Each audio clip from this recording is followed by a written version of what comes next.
Written করেনি, কিন্তু গুঞ্জন ছিল রাচিন রাবিন্দা ও ডেভন কনরয়কে হাতছাড়া করবে না চেন্নাই। গুঞ্জন সত্য করে ঘরের ছেলেকে ঘরেই ফেরালো মহেন্দ্র সিং ধোনির দল। নিউজিল্যান্ডের এই দুই ক্রিকেটার ফেরায় বাংলাদেশের মুস্তাফিজ দল পাওয়ার সম্ভাবনা বাড়লো আইপিএলে। নিলামের আগে ছেড়ে দেওয়া টাইগার পেসারকে ধরে রাখতে পারে চেন্নাই।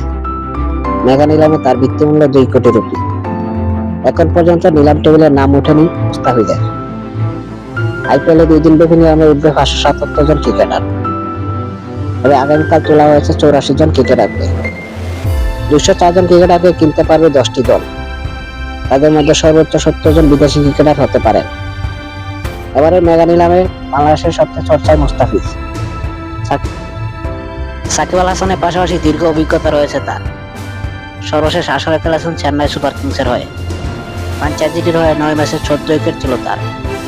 তবুও দলটি ধরে রাখেনি তাকে।